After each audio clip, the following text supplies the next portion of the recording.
Magandang gabi po. Narito na po ang magiging lagay ng panahon ngayong gabi at bukas ng Biyernes, December 1, 2023.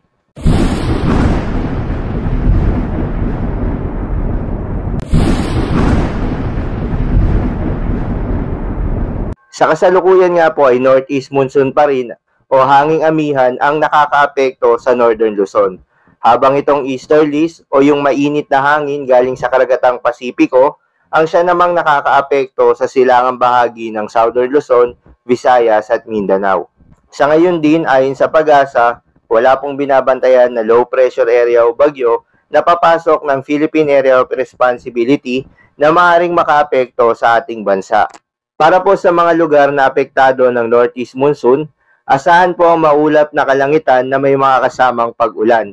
Dito po yan sa Aurora, Apayao, Batanes at Cagayan kasama ng Babuyan Islands. Kaya naman posible ang mga pagbaha o pagguho ng lupa dahil sa katamtaman hanggang sa kung minsan ay malalakas na pag-ulan.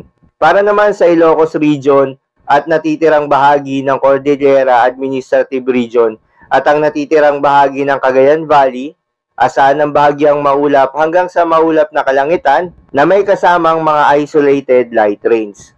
Dulot din po yan ng northeast monsoon. Para naman sa Metro Manila at iba pang bahagi ng bansa, asahan ng bahagyang maulap hanggang sa maulap na papawirin na may mga kasamang isolated rain showers or thunderstorms.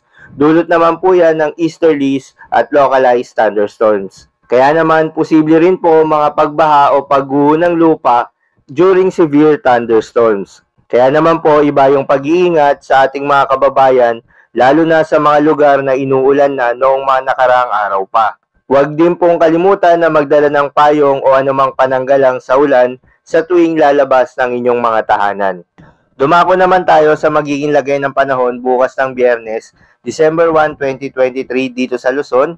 Asahan pa rin mostly sa may silangang bahagi ng Northern Luzon na inaasahan ng cloudy skies with rains sa may Aurora, Isabela, Cagayan, kabilang ng Babuyan Islands, pati na rin sa may Batanes at Apayao. Kaya naman ingat pa rin sa mga inuulan noong mga nakaraang araw pa.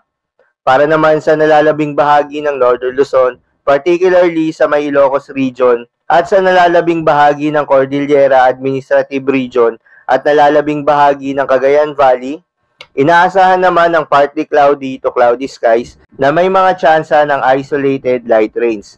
At sa may Metro Manila naman at nalalabing bahagi ng Luzon, asahan naman ng partly cloudy to cloudy skies na may mga tsansa ng localized thunderstorms.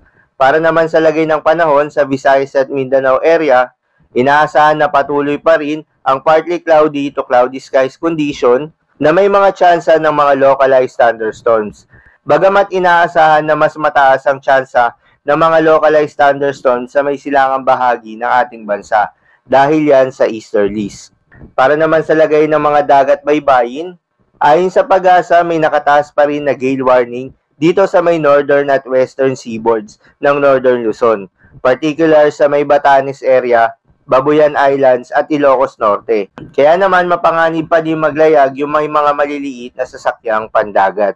So yun lang po muna para sa lagay ng panahon ngayong gabi ng Huwebes. Keep safe everyone.